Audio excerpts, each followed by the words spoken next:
Merci beaucoup, Monsieur le Président. Merci beaucoup, Monsieur le rapporteur.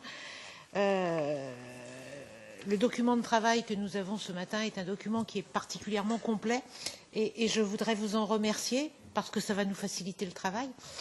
Même si j'ai bien compris que le rapport ne serait pas le document de travail. Tous les rapporteurs sont confrontés à cette problématique. Mais je crois que ça nous donne un cadre de travail et peut-être que ça nous permet de voir où nous pouvons mettre les amendements utiles par rapport à ceux que vous ne manquerez pas de nous faire, je pense, sur la base de ce document de travail, justement, si j'ai bien compris.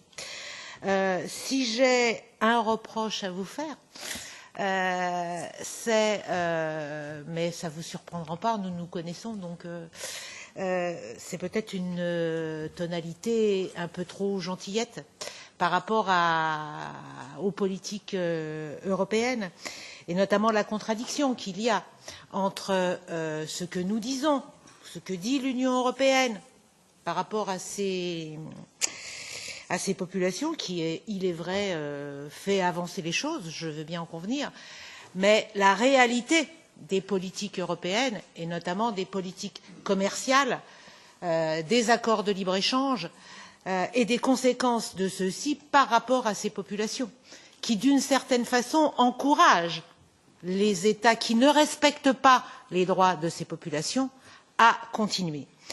Et notamment sur la question du rôle des multinationales, et notamment des multinationales européennes, qui, comme vous l'avez dit, se comportent dans un certain nombre de pays et par rapport à ces populations d'une façon qui ne serait pas acceptable, acceptée et juridiquement très contestée si ça se passait sur le territoire de l'Union européenne. Donc je pense qu'il faut arriver à durcir le texte par rapport à ça. Et notamment, je regrette l'insuffisance, et le mot est faible, de la participation de l'Union européenne au travail de l'ONU actuellement sur la responsabilité des multinationales. Je pense que nous avons là quelque chose à travailler. Comme nous devons travailler aussi de façon, c'est évoqué dans le rapport, mais pas de façon suffisamment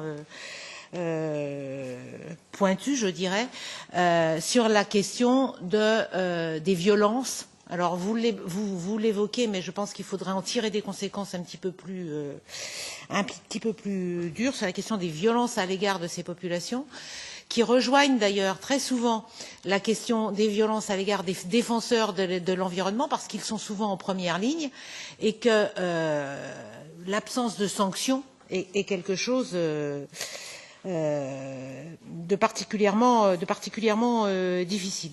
Je pense notamment que sur la question de la déforestation, de l'accaparement des terres, nous devons être encore plus durs. Je vais donner deux exemples dans ceux sur lesquels j'ai travaillé ces derniers temps, moi.